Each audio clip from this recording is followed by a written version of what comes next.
Қайырлы күн, құрметті Нұралхан Оралбайұлы, Қайрат Жолдыбайұлы, жиылған көпшілік. Есімім құрметті Досжан.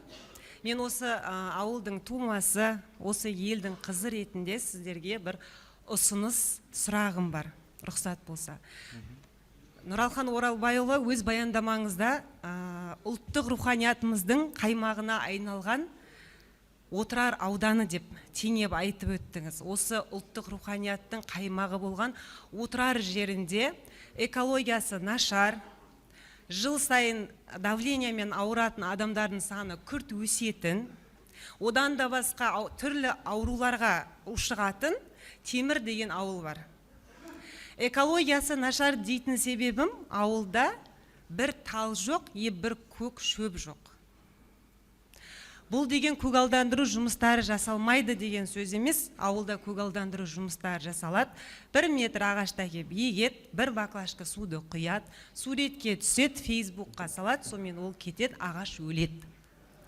Неге биік ағаш қойып, арықпен ағын суды жіберіп, шалғыған шәуілдір сияқты жасыл желекке айналдырмасқа? Жақсы, менде сізге сұрақ. Қанша үй бар осы жерде? Ауылда 700-ден аса болу керек. Сол ауылда үйін есік алдында ағаш еге ма? Мен рұқсат болса сөзімді аяқтасам. Ол жақта су жоқ, ағын су жоқ. Ағын су қазір жарты жолға дейін жеткен, бірақ соның өзі мардымсыз. Ауылда су болса, әр тұрғын әрине көгал егет. Ауылда мал жоқ ұстайтын, оны малға беретін шөп жоқ. Шөп шығатын, сол су жоқ. Қайрат Жолдыбайұлы жаңа өз баяндамасында айтты, біздің туризм дамып келе жатыр, инвесторлардың саны жыл сайын артып жатыр деп. Сол келетін, Арыстан-Боққа келетін туристердің барлығына тесік көпірден өткенде ең бірінші сол Темір ауылын көреді. Ойбай, түрі қандай деп шошитындай адырап тұрған жер. Президентіміздің өзі айтып жатыр, инвесторларды тартудың ең тартымды түрі бұл туризмді дамыту деп. Бұл туризм болғанда бизнес туризм ғана емес, экологиялық туризмді де қолға алу керек. Халықта мал бағатын мал жоқ болғаннан кейін қазір барлығы тауық сойып жейді. Тауық сойып жейтін халықтың жағдайы қандай болатын, оны өзіңіз де білесіз.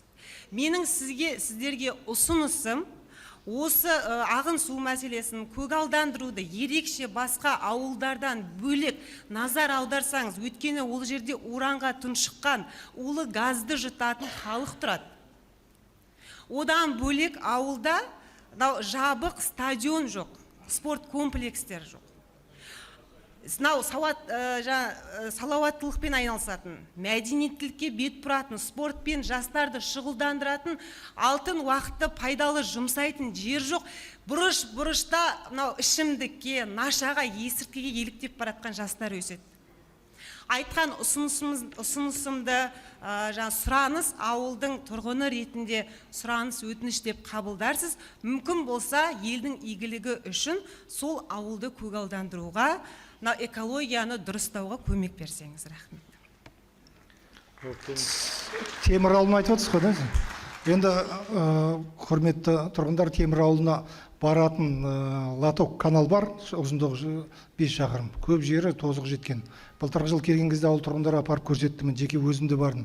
Қазір таңда оны жөндеу бойынша смета жасадық, 80-90 миллион теңге қаржы шығып жатыр. Енді алдағы кезде аудандық бюджет қаражат есебінен соны реттесек, ауылдың ішкі үйіргелік жерлеріне суды толығымен жеткізіп беруге мүмкіншілік болады. Қазір енді біз өткенде ауыл тұрғындарымен кездесу барысында да осы мәселе көтерілді. Енді бұл жерде ауыл тұрғындарымен бір келісімге келгенде болдық. Өткені енді аудандық бюджеттің қаражаты көп нәрсеге жете бермеді. Сондықтан біз бірінші кезекте мынау электр желісі, ауыз су, жол мәселесін шешіп алсақ, содан үнемделген қаражаттар есебінен болмаса жаңағы бүкіл каналдың бәрін бетондау емес, ол жерде бұзылған жерлерін ғана реттеу бойынша шешім қабылдап жатырмыз. Жалпы ұсынысыңыз дұрыс. Өйткені тал егіліп, су болмаса, талдың бәрі өліп қалады.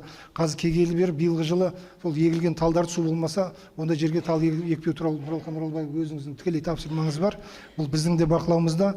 Жалпы енді ауылдық жерлерді көріктендірудің, бюджет шығармай көріктендіру ең арзан жолы ол тал егу. Бұл да біздің негізгі бағытымыздың бірі. Алдағы кезде бұл бойынша жұмыс жүргізіп, осы ауылдың бәрін жалғыз Темір ауылы емес, ауданның өзінде көп жерде тал жоқ. еккен талдың бәрі жердің соры шыққанына байланысты не шықпайды, не су жоқ пен, сондай мәселелер көп. Бұның бәрі біздің өзінің жоспарымызда бар. Алдағы кезде іске асырамыз. Мынау жалпы ойын алаңшасы бойынша биылғы жылы ашық ойын алаңшасын салу жоспарда бар. Жабық спорт комплекс салу бойынша жоба сметалық құжаттама дайындалып жатыр. Бұл бойынша алдағы кезде біз басқармалармен жұмыс істейтін боламыз.